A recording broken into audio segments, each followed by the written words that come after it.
In the stillness of early light, some souls are already moving, whispering to the wind, chasing questions yet unformed. Beth Comstock is one such soul. She did not begin with a roar, but with a quiet ache to know more, to see deeper, to imagine farther.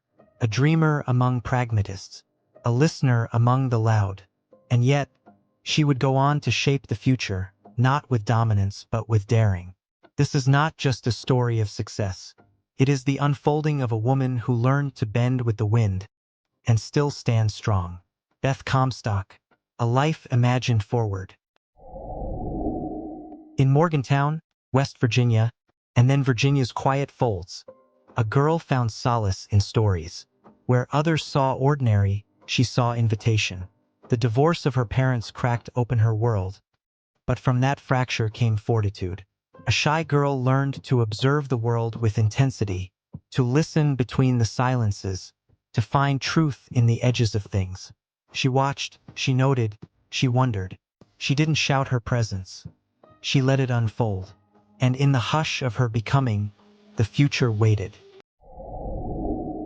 She studied biology, curious about the architecture of life. But it wasn't molecules that called her, it was meaning. She turned to media, where words moved hearts and ideas took flight. From a newsroom's clamor to television's flickering edge, she found herself not at the center, but in motion, always shifting, always adapting. There, in the pulse of deadlines and the hum of broadcast, she discovered something vital. Stories weren't just told, they were felt. And in telling them, she could change what people believed was possible. NBC was her proving ground. There, she didn't wait for doors to open. She found the hinges and forged keys.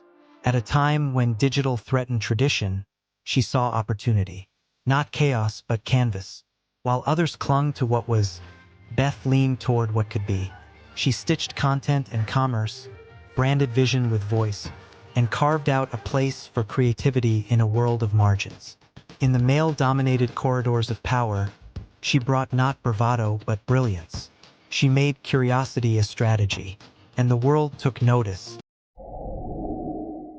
Then came G, the industrial giant, the cathedral of systems and steel. Into its machinery stepped a woman of imagination. She brought stories into science, breath into data, turning engineers into evangelists, and innovation into illumination. She created the Business Innovations Unit, not to preserve what was, but to birth what might be. She believed change was not a threat, but a truth we must befriend. In a world that asked for answers, Beth offered better questions. But even trailblazers walk a tightrope. Behind her achievements lived a woman who stretched herself across two worlds. Mother and executive, giver and guide. A marriage unraveled. Tears fell between flights and board meetings. Guilt curled beside pride. And love was never absent, just displaced. Still, Beth showed up. For her daughter, for herself, for the work. She learned that reinvention was not a chapter, it was a rhythm.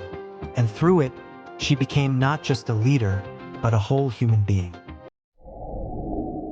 Beth wrote Imagine It Forward not to recount victories, but to reveal the chaos within them. She didn't celebrate certainty, she honored doubt. In failure, she found raw material. In change, she found clarity. She taught us that leadership is not a role, it's a response.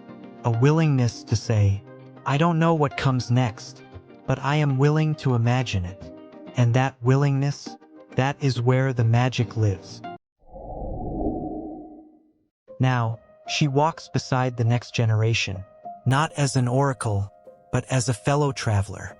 She mentors with humility, guiding others to find their own compass. Beth reminds them, you don't need permission to begin. You just need curiosity. You just need to care.